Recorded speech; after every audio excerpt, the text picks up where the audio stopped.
Good morning, everybody, and welcome to the Partnerships for Climate Smart Commodities webinar. We will be hearing from Climate Smart Partner projects with a livestock or agroforestry focus today. This webinar is brought to you by the University of Wisconsin Division of Extension, the UW Nutrient and Pest Management Program, Tall Pines Nature Conservancy, the City of Oconomowoc, and Glacierland RC&D. My name is Jordan Schuler, and I'll be the webinar host today. And so the first person I would like to introduce today is Kristen Fohringer, with the Wisconsin State Working Lands Climate Smart Specialist with the USDA Natural Resource Conservation Service. That was a mouthful, Kristen. I'm so sorry if I butchered it.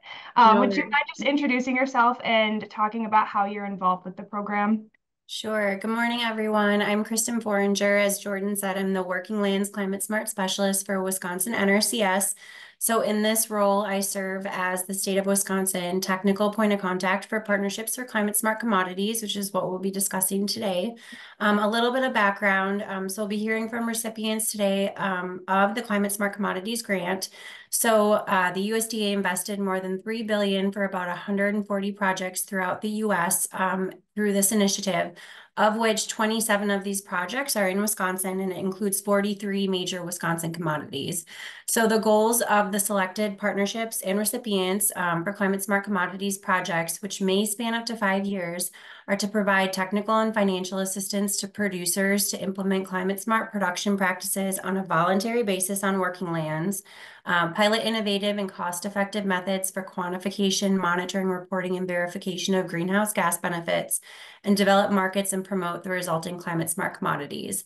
So we got about $1 billion allocated from this program to Wisconsin for our commodities. So we're really well positioned to move climate smart commodities and climate smart ag forward in Wisconsin. So excited to hear from you all, and I'll send it back over to Jordan. Awesome. Thank you, Kristen, so much for being here today. So with that, we'll jump right into some presentations with these programs. So the first speaker is going to be Barbara Decree with the Savanna Institute, and she will be sharing information about the project titled Expanding Agroforestry Production and Markets. Hi, everybody. My name is Barbara Decree. I'm the Assistant Director of Agroforestry Adoption at the Savanna Institute. I'm really excited to tell you about our Expanding Agroforestry program and how it can fund farmers interested in agroforestry practices in around the U.S., but specifically in Wisconsin. Let me see. The Savanna Institute, if you're not familiar with us, is a nonprofit organization. We're based out of Madison, Wisconsin, and Urbana-Champaign, Illinois. We work throughout the Midwest to lay the groundwork to expand agroforestry adoption. Agroforestry, we like to talk about it as an integrated approach to farming with trees intentionally. So farming with trees on purpose. And there's a lot of benefits to adding trees to your agricultural practices, whether it's improving livestock comfort by providing shade in the summer, providing wildlife habitat, capturing fertilizer and pesticide, helping purify water, or providing farmers with options for different commodities that diversify farm incomes. In working with the NRCS, we talk about agroforestries in 5 ways. There's 5 practices. You might be familiar with most of them: riparian forest buffers, windbreaks, forest farming, alley cropping, and silvopasture. For the sake of time, I'm not going to go in too much detail here, but if you have any questions about agroforestry, please reach out to me. So this expanding agroforestry program, as Kristen kind of introduced, is one of those partnership for climate smart commodity projects. It was a project where many of the agroforestry partners across the US got together to think about how we could get some of this funding for agroforestry as a climate smart practice. And the final result was a very large $60 million proposal led by the Nature Conservancy to provide technical assistance and funding for agroforestry practices. We think this is a really great opportunity to get some amount of money to the farmers for implementing agroforestry practices, but we're also really excited about all the opportunities we have to explore what good monitoring of agroforestry practices and carbon sequestrations are. We don't want to underrepresent what agroforestry can do. We don't want to overrepresent what agroforestry can do, but we also want to suggest to the NRCS and your other USDA programs what might be good financial assistance that they can provide for perennial agriculture like agroforestry systems. So in the case of this program, we are focusing on 3 agroforestry practices: windbreaks, alley cropping, and silvopasture. The numbers you see next to the name of the practices refer to the practice standards through NRCS, because as part of those grants, you have to implement NRCS practices. So in the case of this program, we have a very ambitious goal over the next 5 years of expanding agroforestry to 30,000 new acres across 30 states in the US. So if you're in Wisconsin, you're going to be working with the Savanna Institute, but TNC is actually partnering with over a dozen partners across the US, 6 of which represent the regions pictured here and are going to be on-the-ground partners to implement the practices. So there's a lot of different things we're trying to do with this grant, and for the sake of time, I'm not going to go too much into outreach or demonstration or this MMRV aspect of monitoring, but I mostly want to tell you about the incentive payment program we've created and how you can access it. As part of this program, we have, as I mentioned, a pretty large budget of $60 million. 24 of these $1 million are going to be used to organize activities and pay the partners, but that means that $36 million are available to farmers for incentive payment and agroforestry adoption. We really understand that one of the main barriers to agroforestry adoption is the lack of technical assistance and the heavy cost of implementation upfront. So we're really excited about having kind of saved that much money for direct implementation and for payment to farmers.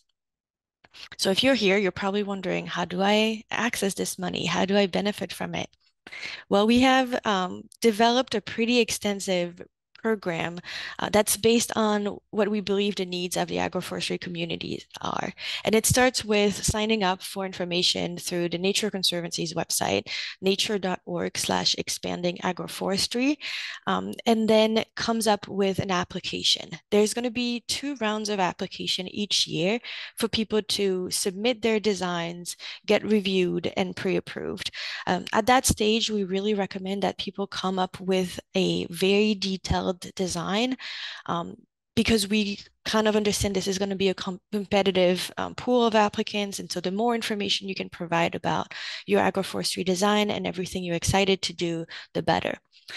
After this step, the Nature Conservancy and the partners are going to select plans across the US and pre-approve the producers for technical assistance. This is the step where you get connected one-on-one with a technical assistance provider that will help you finalize your design, select tree species, identify resource concerns, figure out how to crunch the numbers, detail the amount of incentive payment that you might get, and collect some of the information and documentation that the USDA requires for those programs. If you're not selected, you'll be receiving some feedback on your design and be invited to reapply for the next round of funding. Once you've submitted your application and finalized it with your technical service providers, this design will be reviewed by the Nature Conservancy and you'll enter into a contract agreement. One thing that we're really excited about when it comes to this funding opportunity is that we have designed it so that producers will get 70% of the incentive payment right at contract signing. The idea is that we really understand that it's a really extensive investment to put trees into the ground, and getting the money afterwards might create some challenges. So we're proposing to have 70% of that payment come right at signature. And then after that, you have approximately 18 months to implement your design. That's for you to prep your land properly, to order your trees, to do everything you need to set up your your agroforestry systems effectively. After 18 months, we're running kind of a round of check-ins to make sure that you have implemented the systems the way you said you would, and you get access to another 25% of your incentive payment. At this point, you will have received 95% of the payment. The last 5% come in the last year of the grant when we're conducting those monitoring and reporting assessments, what we call MMRV. You would get your 5% at that point. There's two categories of funding that you can apply for through this opportunity. The first one, which we call Category 1, comes with a per tree installation cost incentive that kind of encompasses everything we think is going to be important for the success of agroforestry systems. So we are offering farmers an average of $30 per tree. It's a really great amount of money, mostly so that you can really think about everything it will take to set up your trees successfully, to protect them well, and to make sure they survive and really thrive in your systems. In addition to this installation incentive payment, we are also offering a transition payment of $450 per acre that are paid throughout the years in 3 installments. Our idea here is to recognize that with agroforestry systems and other perennial systems, it's not just about the cost of implementation at the very beginning, but it's also important to consider the cost of transitioning land potentially out of production while you wait for your trees to start providing some benefits. Again, here you can see the payment schedule. One thing that's very important with these Partnership for Climate Smart Commodities is that this funding cannot be combined with other NRCS program fundings or EQIP, CSP, CRP for the same practices on the same land.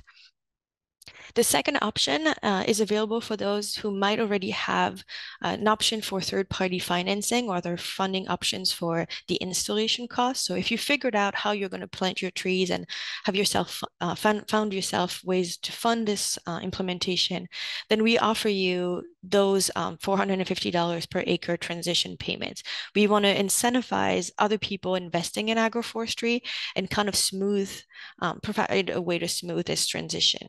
And payment is kind of divided in the same way, before installation, and after reporting. The application page looks a little bit like this. It's rather long. So I would say gather all your information, plan your design as well as you can before you submit. And if you look at this application on the website and you wonder how you're going to figure it out in just a couple of weeks because the next application closes soon, then take your time. There's going to be, as I said, about 2 round of funding each year. And so I'd rather you spend the time to really build something strong that's very competitive by the time you apply than kind of rush through an application. There's always going to be another round of funding, at least until the grant expires. You can connect with Savanna Institute if you're in Wisconsin to get some assistance or some recommendation on how to fill out this application. And again, here, the more detail you can provide, the better. As an optional aspect of this application, we encourage people to sign up to be demonstration and research sites. What that means is that we really hope this funding can help us grow our network of partner farms, people that are willing to bring others onto their land and either demonstrate what agroforestry looks like, share with them what works and what doesn't work, but also bring in researchers that are excited to grow our knowledge of agroforestry. This is not mandatory, it's just encouraged, but it's part of growing this agroforestry knowledge and community. That probably leaves you with a lot of questions, and the Nature Conservancy knows that. So they've developed a very extensive FAQ that should answer most of your questions about the program and the payments and who's eligible. So you can scan the QR code on the screen or visit nature.org/expanding agroforestry. It's a 10-page long document that answers more than 50 questions.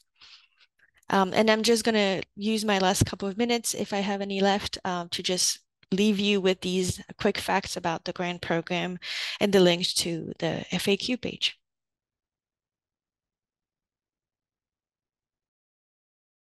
Awesome. Thank you so much, Barbara, for sharing that information. Does anybody have any questions? I can open it up if people want to unmute and ask or throw it in the chat. Otherwise, Barbara, will you be around for a little bit longer if people do have questions? Yes, I should be able to stay until 11:30. Awesome. Great. Well, I don't see anything. So I will say we can move on to our next speaker. Thank you again, Barbara. Our next speaker will be Sarah Quallen, who's representing the Low Carbon Technologies Project. Jordan, do my slides look okay? Yep, everything's looking great, Sarah. Perfect. So like Jordan said, my name is Sarah Quallen, and I'm presenting the Low Carbon Technologies Climate Smart Pilot Program. So really quickly, I want to introduce our team. We're a pretty small team, so I like to give everybody a little shout out. Our team is led by Ron Schuler. He is our COO, and our company was originally founded by Dr. Colin Beal in 2018.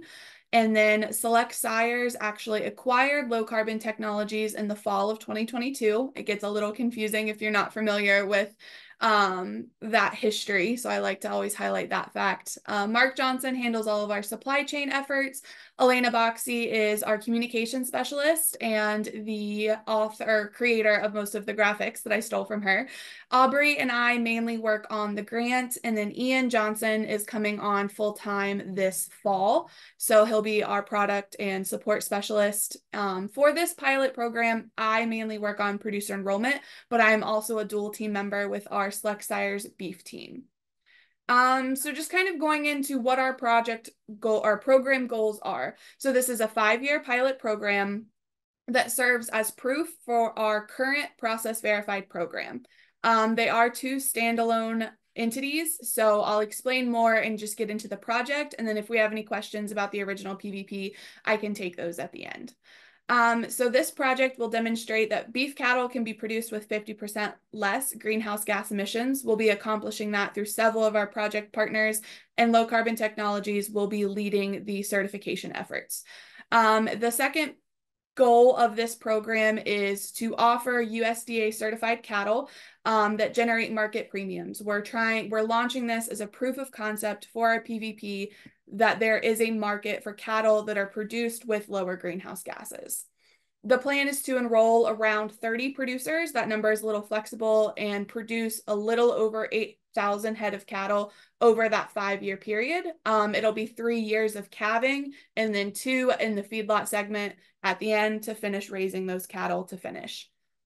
So our project partners starts with Low Carbon Technologies, who is the grant awardee, and then Select Sires is our genetics partner. Algo Biosciences is our partner who has the anti-methane feed additives that will be fed to all of the cattle at the feedlot. And then in 2025, we'll be feeding that anti-methane feed additive at the participating operations as well.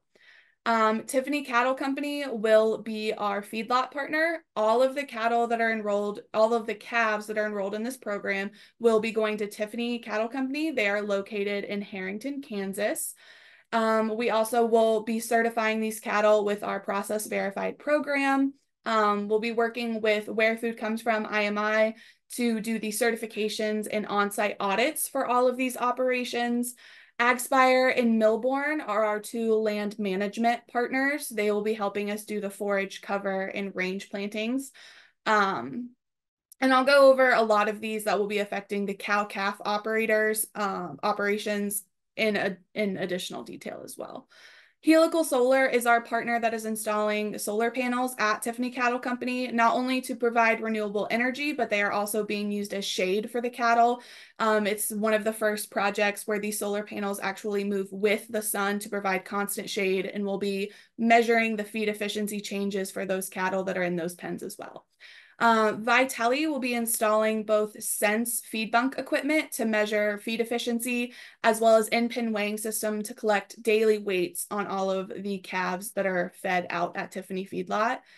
Elanco will be offering some reimbursements for vaccines, implants, and herd health management plans. So they'll be working with all of our producers as well. So kind of going into who is this program for and who are we targeting? We're hitting all 3 of the major segments: our small, large, and underserved producers. I do want to take a minute here the reason that our small is 50 to 100 is because logistically for the feed pens at Tiffany, you need to have between 50 and 70 cattle to kind of make your operation fit in the program. The large segment can be anything over 100. It was just kind of where we drew the line between those two groups. And then our underserved producers are the minority, small, or beginning farmers. To the left are preferred qualifications. If you're already doing these things, that's great. It just kind of makes it easier for us to enroll you into the program, but these are not requirements. And they're just good if for example, if you retain ownership to finish, it makes it easier to only have one owner of the cattle. You'll own those cattle all the way through Tiffany Feedlot. If you currently or already feeding an anti-methane feed additive, if you have reliable body weight scales for your mature cattle, if you hit one of the marks for the diversity or underserved operations, we are strongly encouraged by the USDA to enroll those producers. If you have existing relationships with any of our project partners, that'll give you a benefit when we're making up these plans and kind of getting everything set.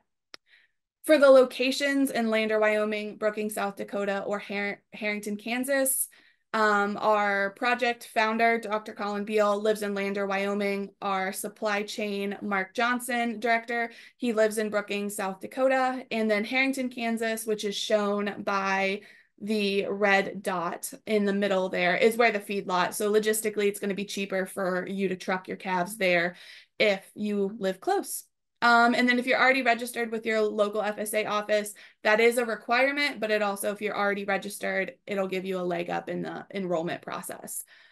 And then to your right, I like to show this map. These are all of our producers that have expressed interest in participating in our project. Not all of these producers have signed a contract. Sometimes they want to learn a little bit more and they take a few weeks to decide, but these are all of the people so far that we have interested in the program. And I just like to show it as it really is going to be a national program. We've got people all the way down in Alabama and South Carolina to up in Montana, which I think is really interesting. So to go into the program requirements, I'm going to go over the first three really briefly, but they will affect the cow-calf operation the most, and then they have their slides later in the presentation. So you have to breed cattle with high-performance genetics, and that is with AI. So we'll go over that with select sires portion in just a second, and then implement the nutrient grazing management plans and herd health plans. Those you'll make with AgSpire, and then adopt at least one of the Climate Smart plantings. Again, that'll be with AgSpire. To collect, maintain, and submit data. We'll be doing that as LCT, and we'll help you guys identify what that is during your first kind of steps in those enrollment process. We do require all of the calves that are a part of the program to be RFID'd. We need those 840 numbers to communicate with the Vitelli equipment, both at the feedlot for their operations as well. We will need to weigh around 10% of your mature cattle herd. That'll be a representative 10%. So if you had 100 cows, we would only need to weigh 10 of them, and they would hopefully be a mix of your young and mature cattle. Maintain accurate head counts for cows and calves. We need to know how many were lost in each calving season, any cows that you culled and are no longer a part of your program.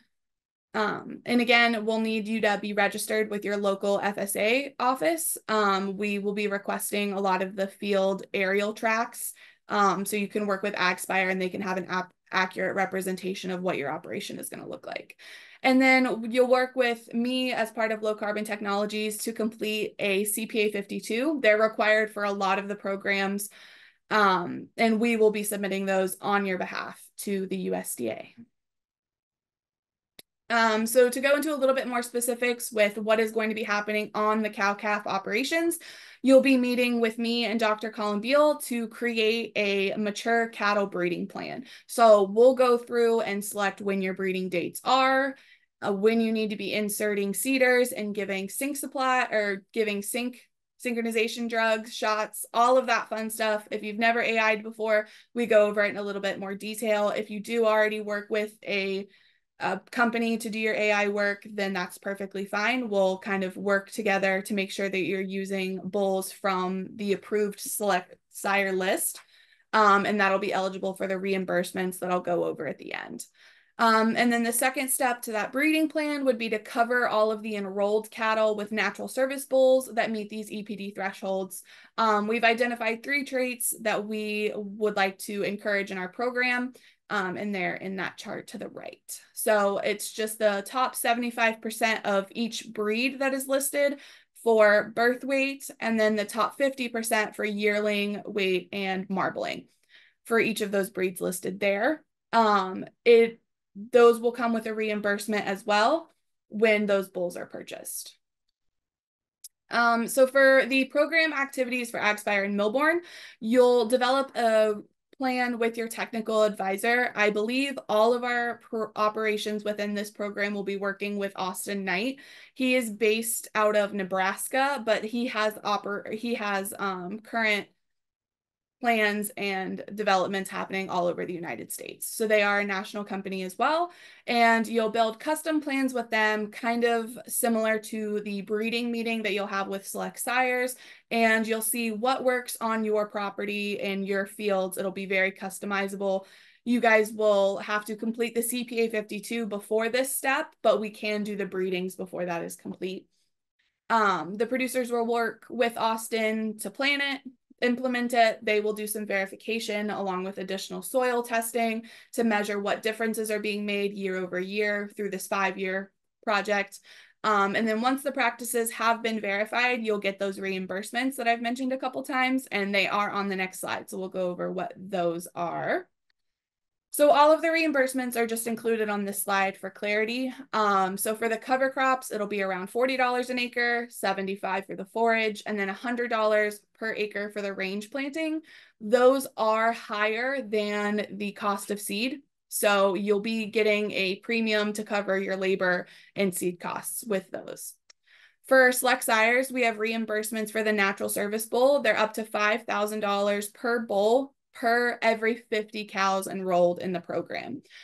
So if you have a bull or purchase a bull that meet those EPD thresholds, you'll get that $5,000 reimbursement after purchase, but it'll happen within the same breeding season. The synchronization products, AI services, and semen for the AI units, those are all per head. $20 to buy any of the seeders or the drugs that you need, $10 a head to pay the arm service, and then $15 per unit of semen purchased from one of the select sires co-ops. So we'll work with you to combine the natural service bull and all of the AI reimbursements.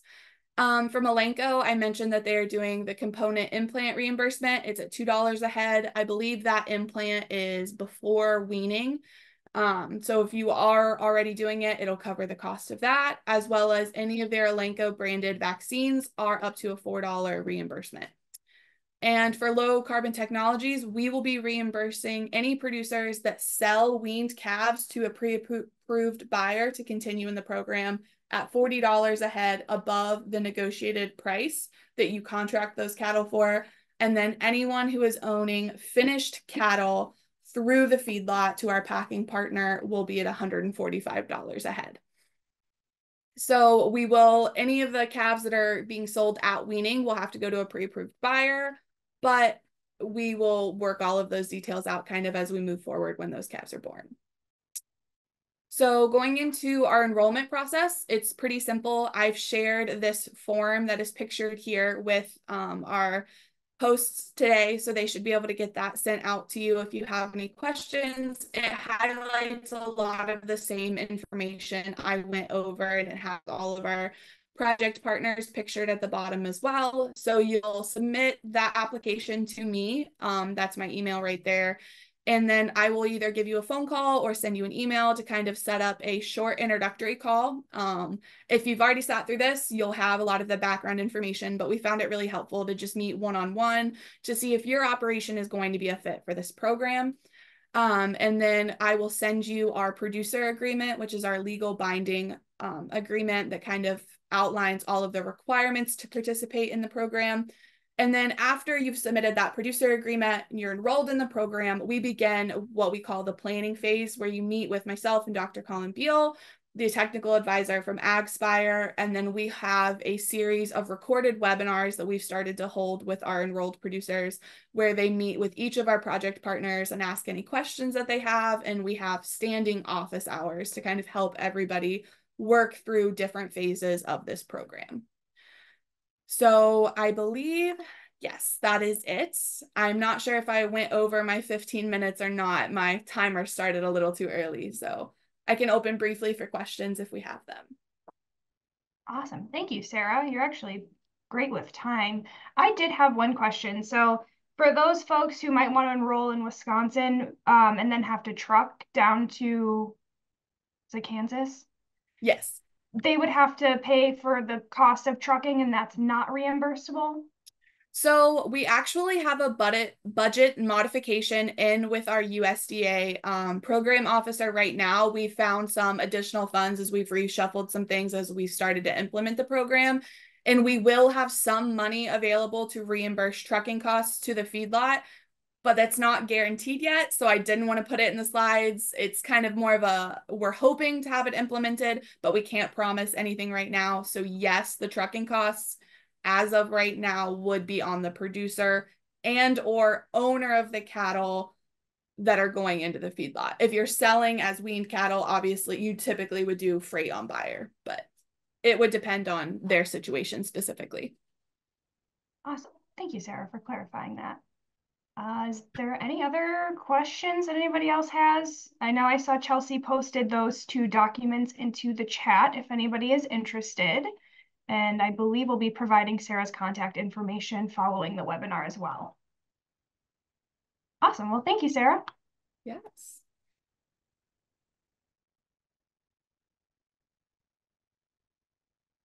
So with that, our next presenter is going to be Jamie Fisher, who will be sharing about the project titled Farmer-Led Climate Smart Commodities Initiative, Building Success from the Ground Up.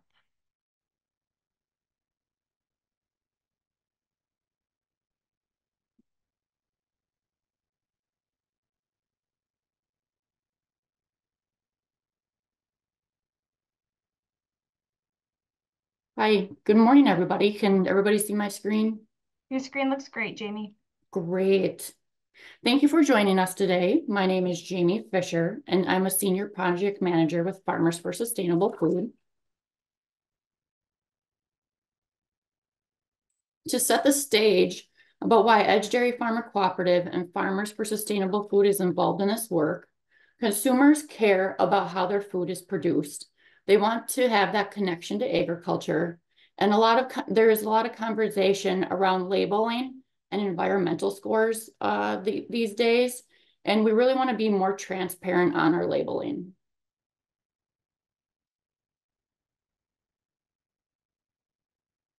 Farmers have always been stewards of the environment, and they need reliable sources to make confident management decisions when it comes to conservation practices or on-farm practice changes.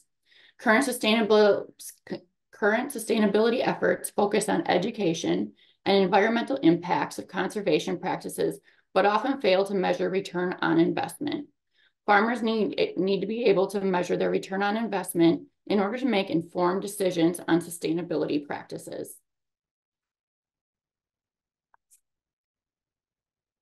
The Net Zero Initiative is an industry-wide collaboration to accelerate the adoption of sustainability practices and technologies on farm by closing knowledge gaps, improving economic viability, and increasing accessibility. Our focus is on how we are helping farmers in being part of this conversation and meeting their goals.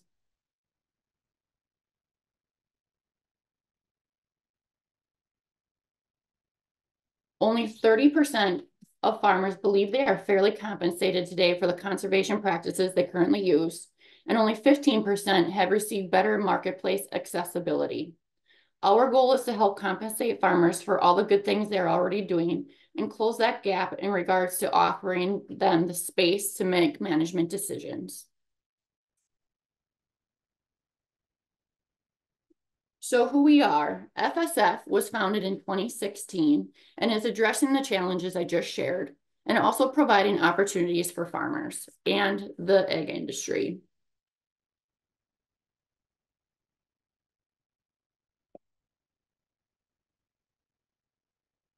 We are the only collaborative nonprofit organization that provides resources, advocacy, support, and empowerment for farmers who are innovating and demonstrating sustainable farming practices during a time of increased interest in agriculture and food origins. Our founding partners are Edge Dairy Farmer Cooperative, the Dairy Business Association, and the Nature Conservancy. Our goal is to continue to help documenting efforts and share with the supply chain.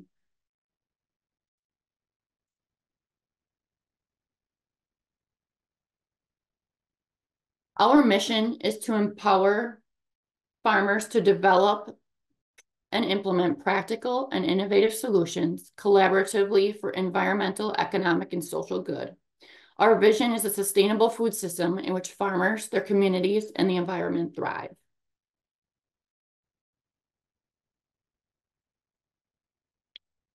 What we do, basically we have two buckets. On the left-hand side is our sustainability projects. So we work with a number of sustainability projects along with our farmer-led groups and our processors. And on the right-hand side is the work that we do with our farmer-led groups. We currently have 9 farmer-led groups throughout the state of Wisconsin and Minnesota. And the left-hand side, when we're talking about the sustainability projects, is where we're expanding those sustainability projects into our Climate Smart projects. This gives us the opportunity to both measure the impact of conservation practices, both environmentally and financially.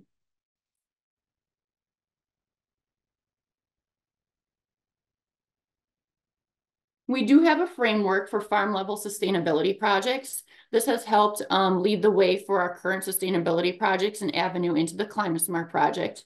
This is a free resource that our projects are based on and expanding into Climate Smart. We don't prescribe practices or tools. We help set up a model to help farmers be in the driver's seat when it comes to what they want to do on their farm and their goals, and what they want to do for the environment and their financial changes.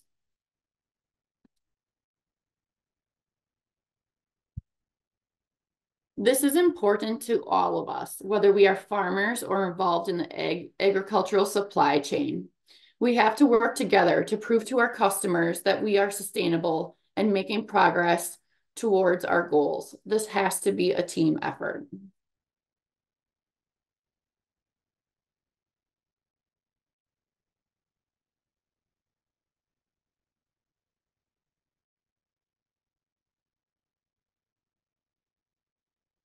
Why does this matter to you? This is important to all of us, whether we are farms or involved in the agriculture industry. Building a sustainable future is a big task, and farmers can't do it alone. Growth and prosperity for generations to come means making a change today. Investing in sustainability and conservation practices reinforces transparency and customer purchasing behavior.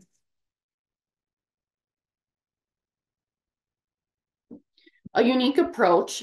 So our Climate Smart project is farmers are rewarded and there is no charge to participate. There are also multiple levels to participate in, and we will discuss that in the next couple slides. We are using the tested and proven model with our current sustainability projects in multiple states and multiple years of data. It enables unique connections to processors, supply chain for monetization and data flow. Farmers get to choose what's best for them. It's enhanced technical assistance from farm through processor. And the foundation of farmer-led model, connected and integrated team for direct farmer support. Our Climate Smart project is the USDA Partnership for Climate Smart Commodities grant. Edge Dairy Farmer Cooperative was awarded up to $50 million. And this includes our partners of up to almost a dozen partners, including Farmers for Sustainable Food, Beet Sugar, and others. FSF is expanding proven farmer-led sustainability project model based on the framework for farmer-level sustainability projects. Our purpose is to set up and support farmer-led sustainability projects focused on documenting and implementing conservation practices proven to reduce greenhouse gas emissions and storing carbon in the soil. There are a number of ways a farmer can participate in the Climate Smart project.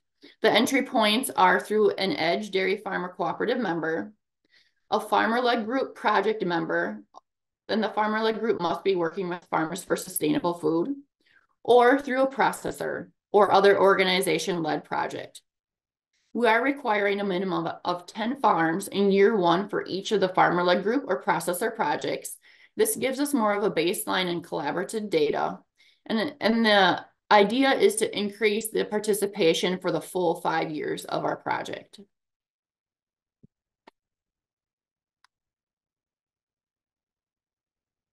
Farmer requirements located within the EDGE geography. If you're not an EDGE member, work with a processor to establish a project. The willingness to participate long-term. So we are encouraging the full 5 years of the project. We are in our year 1 at the moment. Having access to data that aligns with project goals. So one of our goals is to make sure that the farmer does have access to that field information, whether that's owning or renting that land.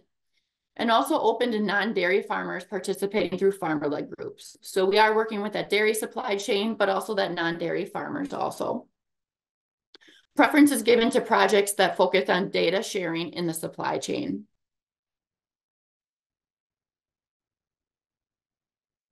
There are a number of tiers for farmers to be able to participate in. The first level is that contributor level. This is a very basic level for farmer compensation. It's simply giving a greenhouse gas number and carbon assessment. This compensation is at $1,500 per year. The next level, the cultivator level, is a more detailed greenhouse gases and carbon assessment, and also a local resource evaluation such as water quality. This compensation is $4,500 per year, and really that whole farm picture approach.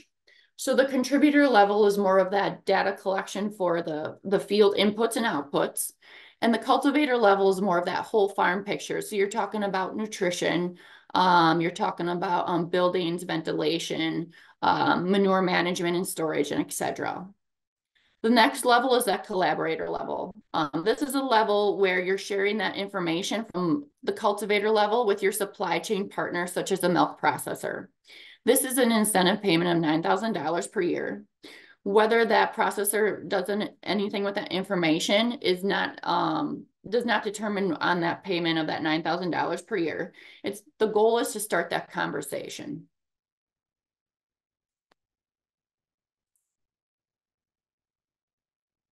This project cycle is pretty simple. Starting at the top, it's collecting that data and submitting that data.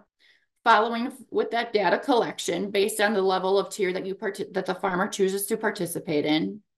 Upon that data collection, we're able to generate reports and share an individual farm review. This opportunity gives the farmer a chance to create a baseline and set goals for next season, and also review what they're currently able to do on their farm based on the sustainability practices they're already applying. The last of that is aggregating farm data. So the outcome reporting is aggregating farm data to help others understand the impact of the conservation practices that farmers are already doing. We aren't necessarily requiring practices changes. That is up to the farmer.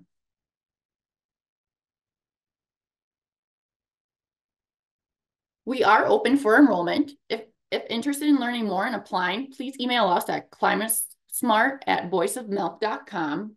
We currently have a number of projects underway with some of our farmer-led groups and EDGE Dairy Farmer Cooperative. We have some incentive payments that have already been paid, and then also a number of contracts in regards to moving forward with some of that data collection. If you're interested in learning more, feel free to contact any of myself or Lauren, or contact our team for more information. One note to be aware of that we aren't discriminating any farm sizes. All farm sizes are eligible. We have farmers participating as small as 300 acres up to thousands of acres. In year one, so currently we're gathering 2023 crop and field data. As we roll into year two, the end of this year, we'll be gathering crop and field information for 2024. And then 2018 is going to be our baseline year to align with that net zero initiative that we had already previously talked about.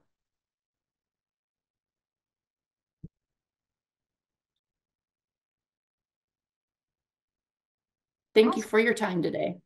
Awesome. Well, thank you, Jamie, for a very insightful presentation. Does anybody have any questions? If not, just for the sake of time, if you do have questions, I ask that you put them in the chat for Jamie.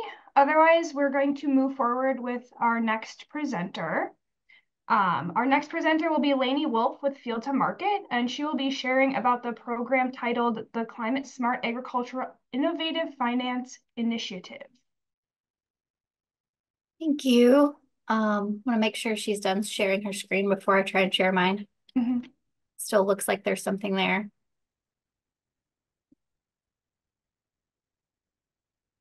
Okay. Okay. Let me know if that looks good. Looks great. Great. Okay. So I'm Lainey Wolf. I'm the Director of Grant Programs for Field to Market. So really just heading up this Climate Smart grant and making sure that we stay compliant and all of our project partners are supported. We have a really large Climate Smart grant. We call our award the Climate Smart Agriculture Innovative Finance Initiative. It was a $70 million award, and there's a lot to it. So I'll get right into that after I tell you a little bit about Field to Market. So Field to Market is the Alliance for Sustainable Agriculture. We bring together a diverse group of grower organizations, agribusinesses, food, beverage, apparel, restaurant and retail companies, conservation groups, universities, and public sector partners to define, measure, and advance the sustainability in food, feed, and fiber and fuel production in the United States. So we're really all the way, you know, from the field to the market. I know it's a little corny, but that's what we do.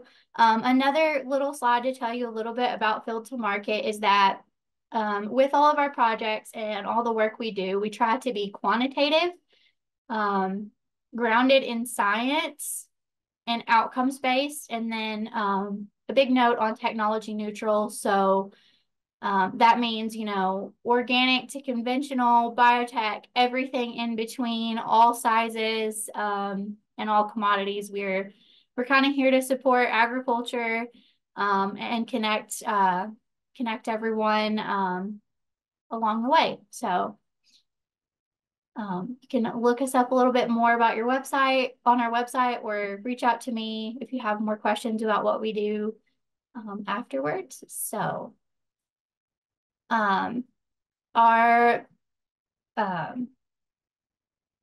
5-year benchmarks are here. So we're hoping to enroll 10.6 million acres, cover 34 states, and then get about 2.8 million metric tons of GHG reductions. We have, in addition to the $70 million that we're awarded from USDA, we have $66 million in match funding, $40 million in leveraged funds. And then in addition to just the cost of implementing these programs, we're expecting $35.7 million of those federal funds to go directly to producers. And then in combination with match funds, it'll be $81 million total to producers. So those are kind of our lofty goals. And then to understand our project, you have to know that we sort of have 8 within one.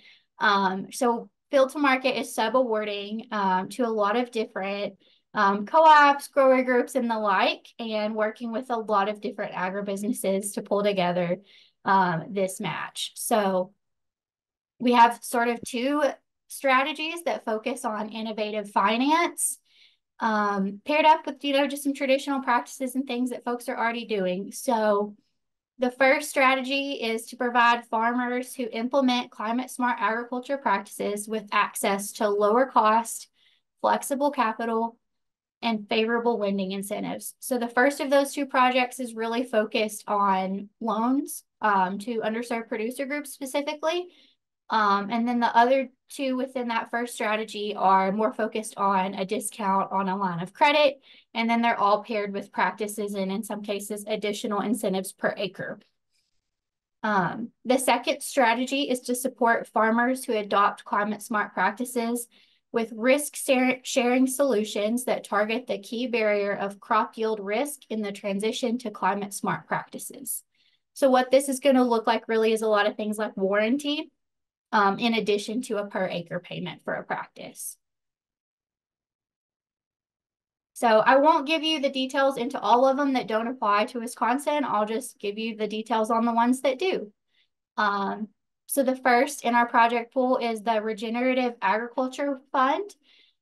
This is a line of credit discount, which is offered by Farmers Business Network, and a marketing incentive from paid for by PepsiCo through who they're sourcing with, ADM, for corn, soy, and wheat. So meaning Farmers Business Network would offer a discounted line of credit to those farmers that are, farming corn, soy, and wheat, and any practices that would be eligible would be reduced till, no-till, strip-till, nutrient management, and non-irrigated croplands. So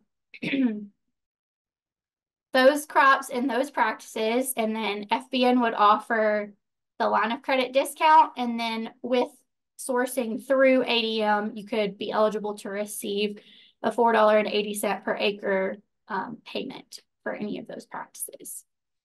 Of course, just knowing that this is in coordination with ADM and PepsiCo, it will be a part of PepsiCo's Regenerative Acres program, and will ultimately be sourced for them.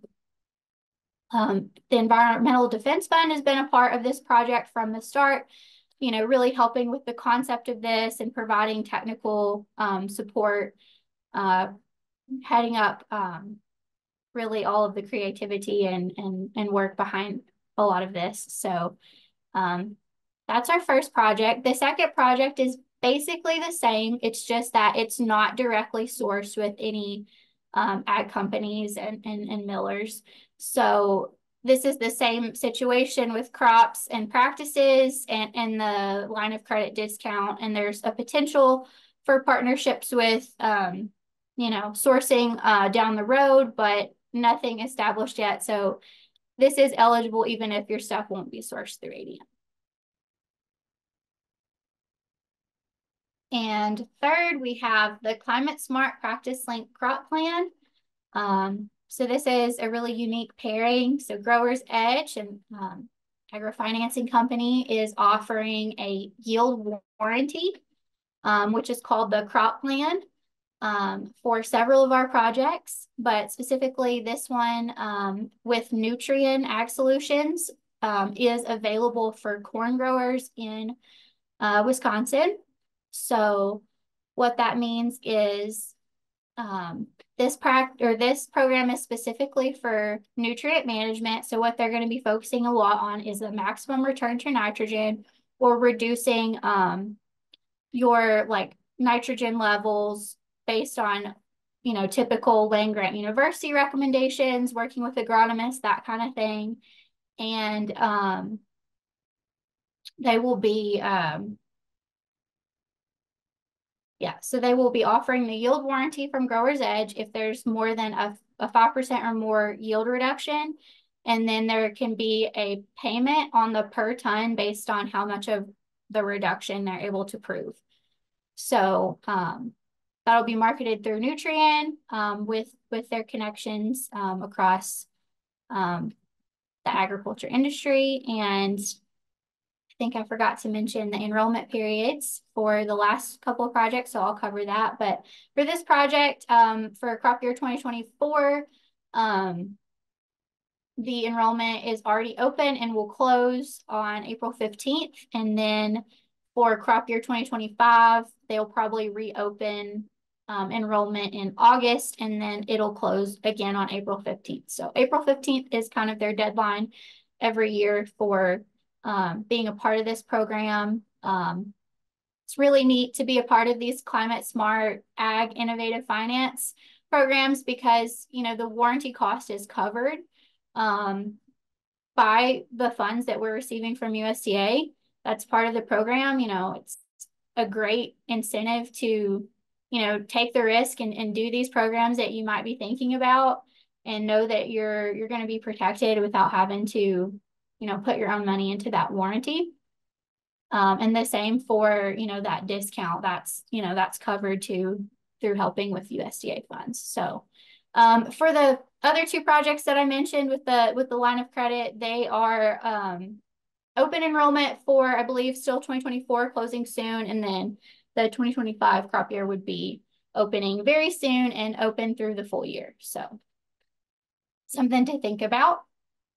But that's it. And you can look up our website, fieldtomarket.org. And then if you're interested in seeing our specific Climate Smart Commodities page, that's the link on the presentation in front of you. Or you can just find it through our tabs. It's pretty easy to navigate.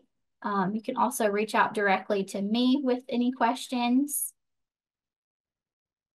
Try to keep that one short and sweet for all of y'all. I will say, in addition, I think one thing I left out is when you look at our page and you want to navigate through all the different projects, there are direct links to their website, and the enrollment is directly through the lead partners.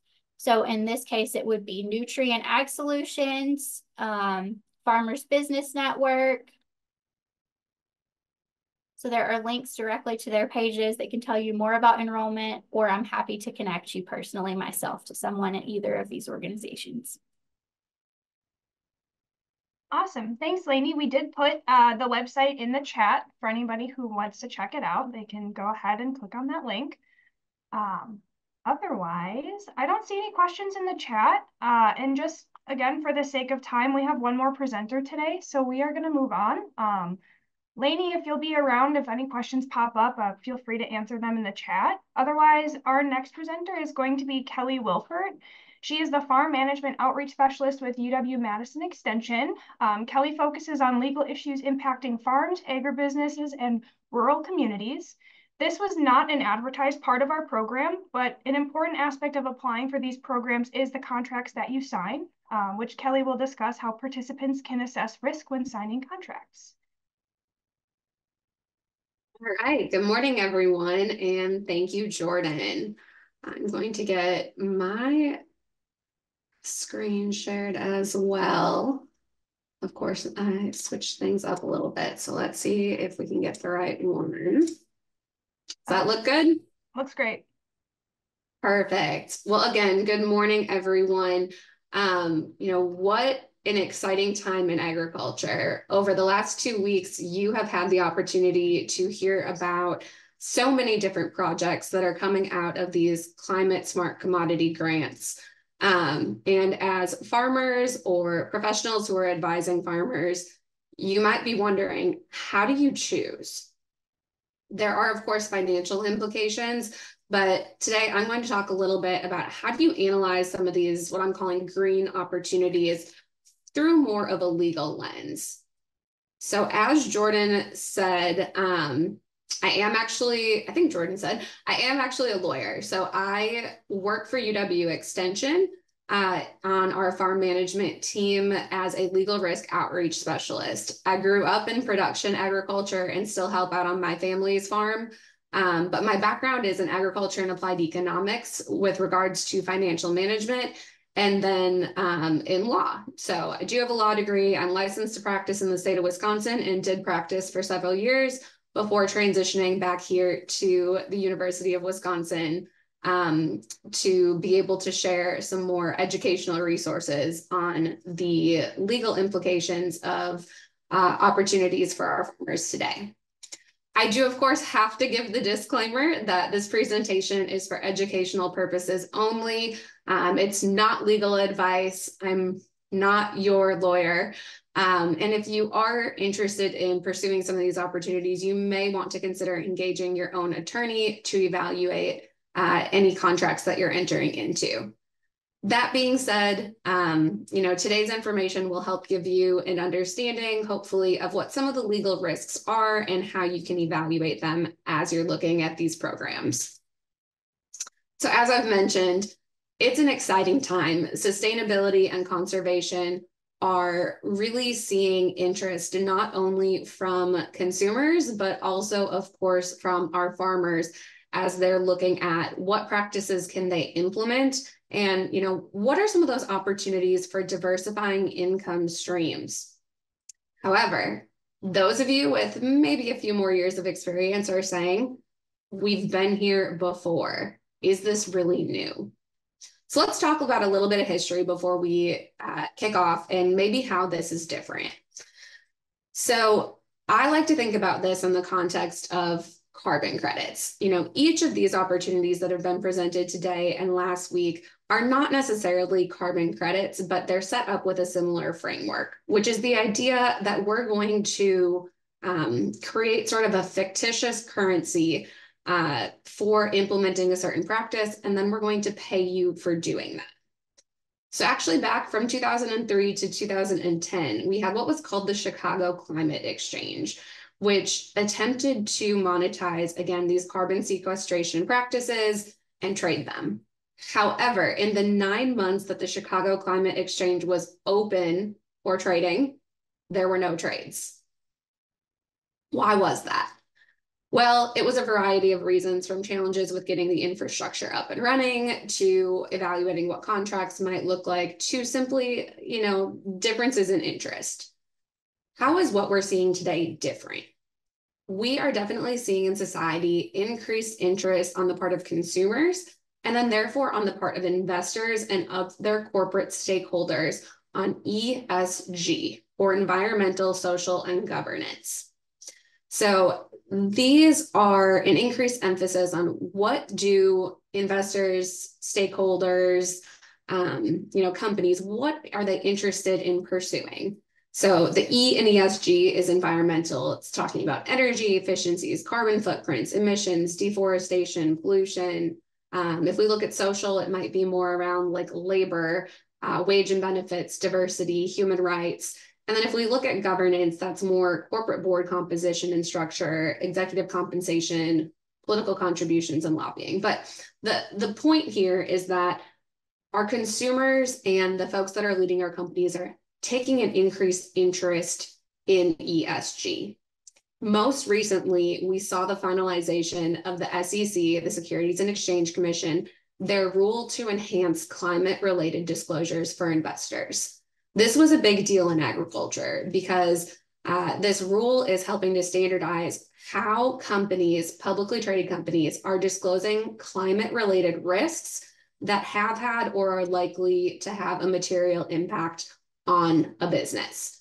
And agriculture got a little nervous about this because there were questions about how far down the supply chain were they going to go.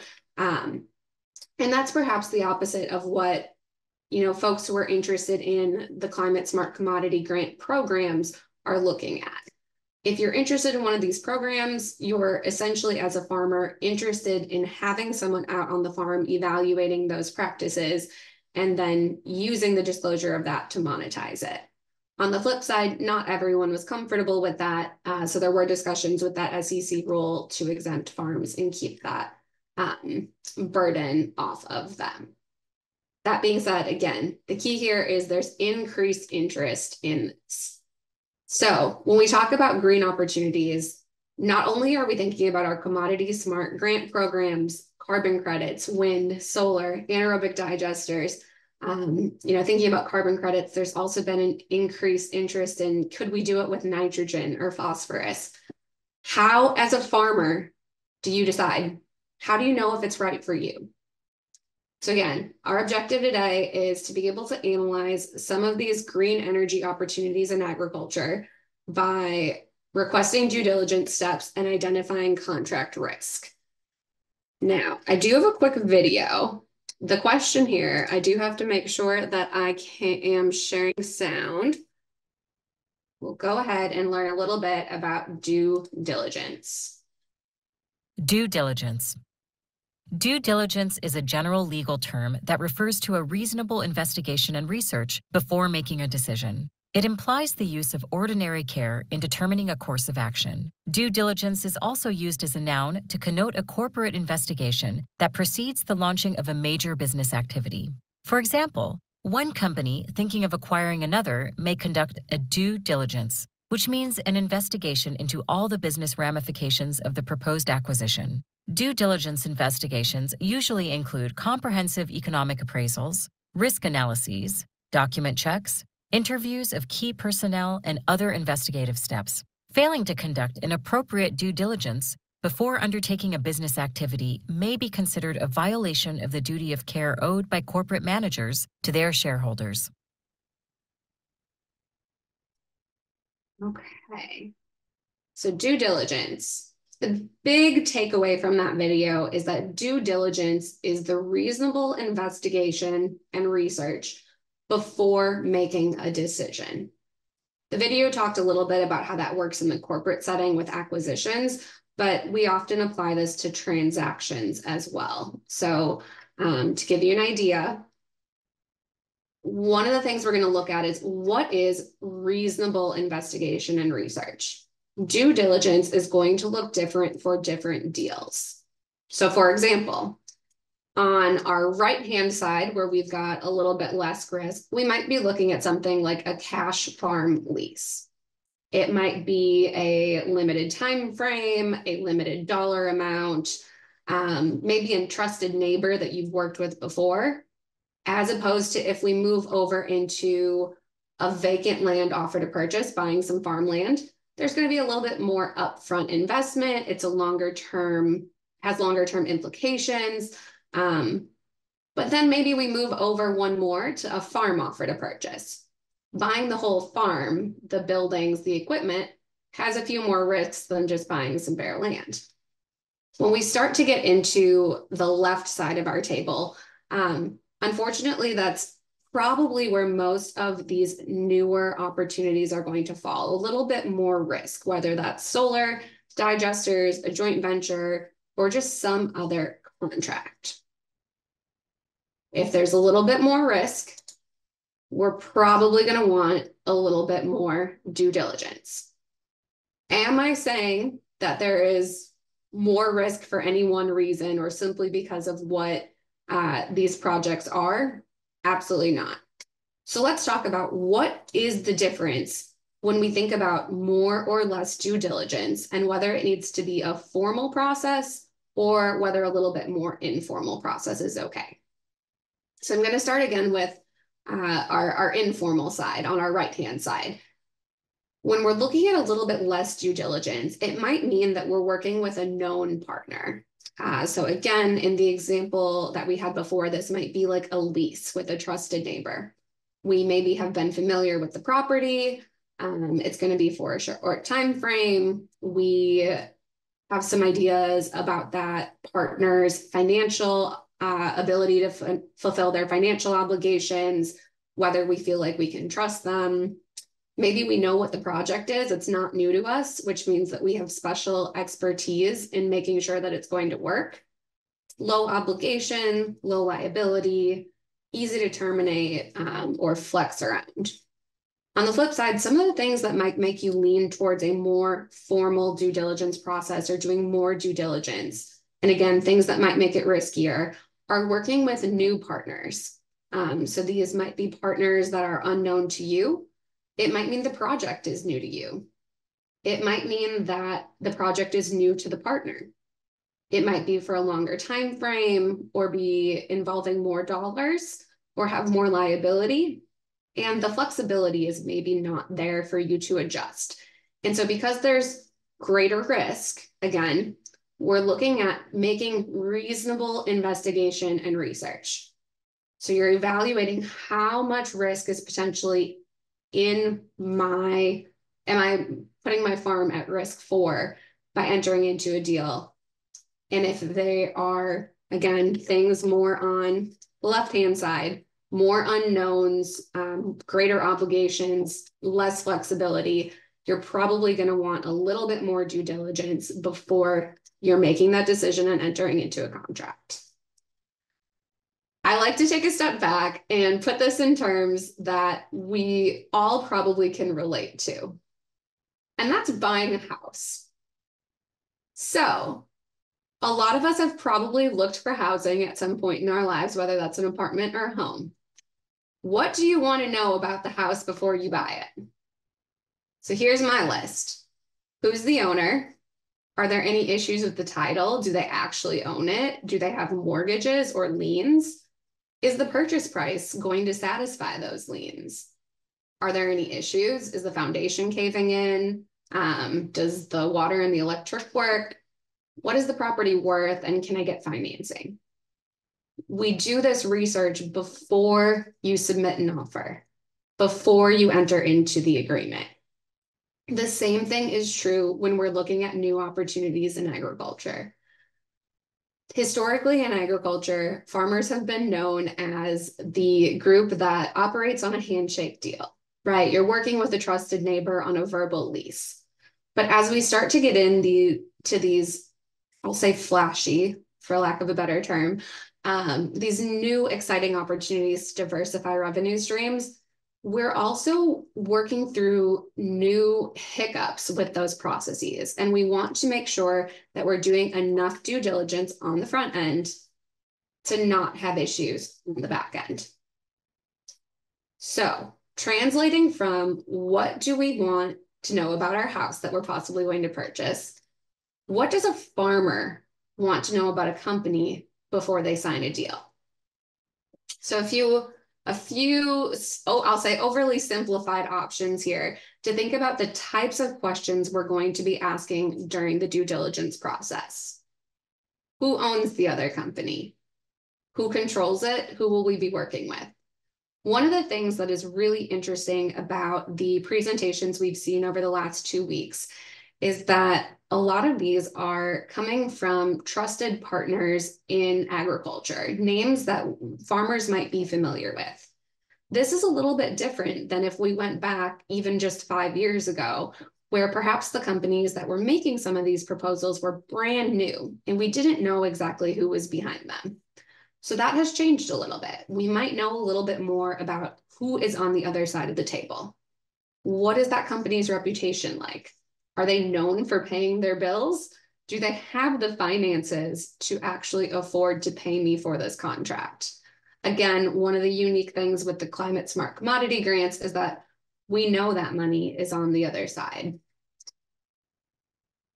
What rights does the other company have? What obligations do I have? I'll get into those in just a second. But in general, you want to know, what does the company have to do that I'm working with, and what do I have to do as the farmer? What am I responsible or liable for? Does the company I'm working with have the skills and the market to make this project happen? For example, and I'm going to mix up which presenter it was, but there was one who mentioned that they had an agreement already in place with ADM and PepsiCo. Okay, so we already have an established market. We can see where that's going. Might be an indicator that there's more weight behind a particular project than another if they can show we already know how this is going to work. Farmers are also going to want to know, what other options are there? How do they all compare?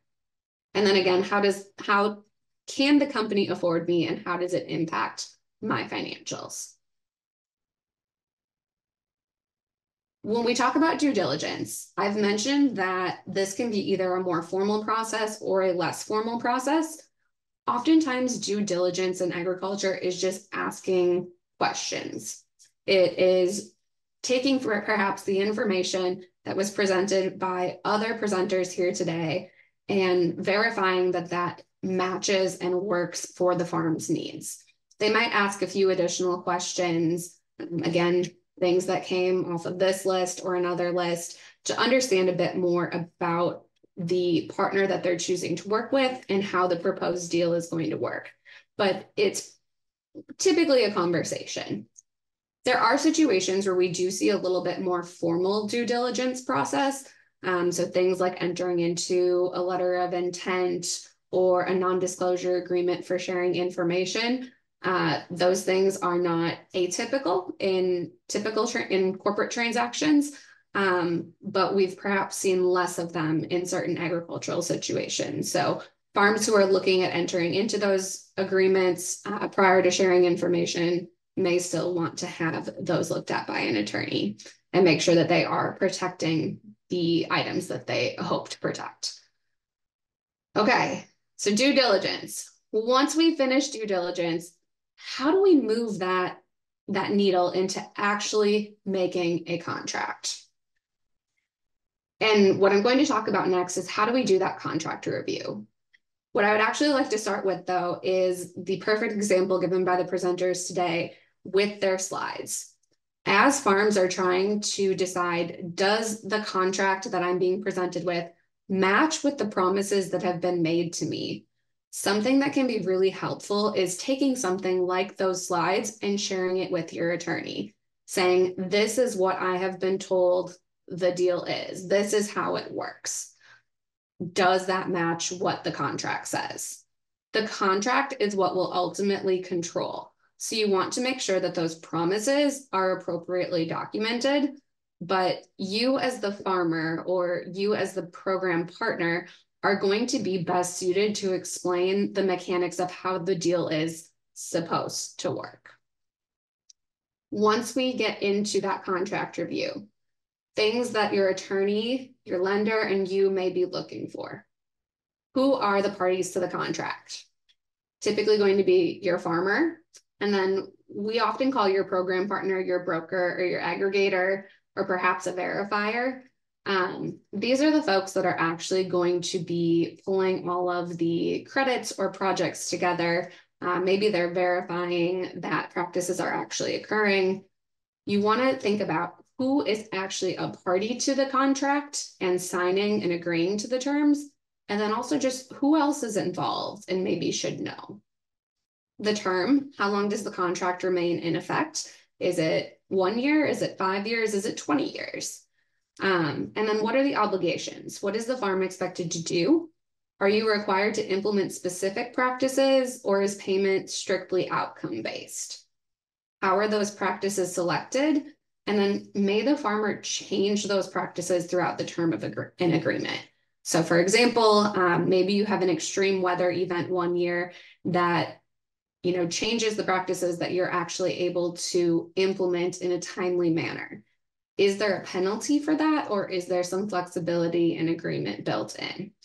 It's always easier to build these agreements in at the front end and protect both parties than it is to wait until an issue comes up. A few other terms that we hear come up in these contracts would be additionality. And that's the idea that a farmer may only be rewarded for new practices. So as you're entering into each program, you'll want to think about, are they going to expect me to do something extra or something additional? Or are the practices that I'm already implementing going to be rewarded? This was one big issue that, again, in the last 5 years, we talked a lot about in the farm legal community. And we are seeing more programs that are open to rewarding folks for the conservation practices they're already using, not just for new practices, but you'll want to touch base with your program to see exactly what they're open to. Permanence is another big one. Does the contract require the practice to remain in use for a set future time frame? How long is that? Does it match the term of the contract, or is it something shorter or longer? I really like to think about this. How does it impact farm transfer or succession? So we know that the average age of the farmer continues to increase, and a large portion of land is expected to change hands in the next 5 to 10 years. If there's a potential that a program is specific to a piece of land rather than to a farmer, you might want to consider whether that agreement should be recorded with the local register of deeds, just like a deed or a mortgage would. And what that does is that if you then are transferring that property at some point, it puts the purchaser on notice that this obligation is tied to the land.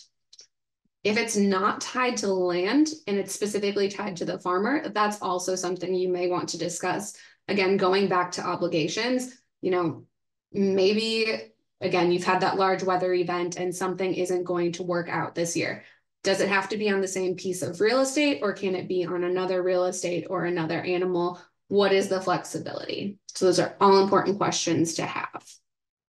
Next up is stacking, which is the idea of enrolling the program in multiple programs or double dipping. Our very first presenter had a slide that specifically said, you know, if you're enrolled in this program, you may not be able to be in EQIP or some of the other programs. But you really want to think about which program might be most valuable to you, and which one is maybe going to fit your plan for the next 5 or 10 years, or whatever the term of that agreement is, to make sure that you know what programs you can double dip in versus which ones can't be stacked. Verification. This is just a question about if you are working with a program and they have a third party who is verifying either the practices or the impact that your practice is having on the environment, you might want to have in that contract how the verifier and the verification method are selected, who pays any of those fees.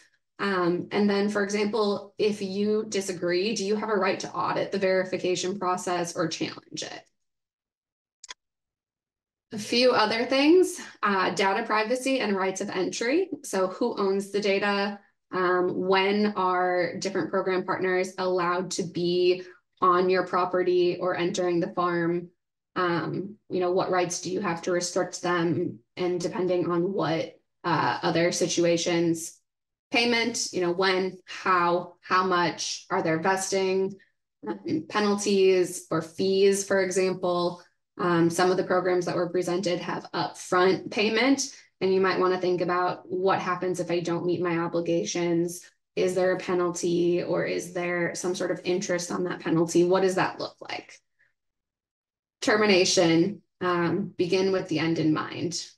Contracts really are, they're setting up the rules by which you and your partner are going to play with. And I always say, begin with the end in mind. Always assume that something is going to go wrong, because if you've planned for it ahead of time, you're going to be better prepared to address it. So think about dispute resolution, whether you can terminate for any reason, whether you can terminate at all, whether you can only terminate for certain reasons like non-payment or bad actions.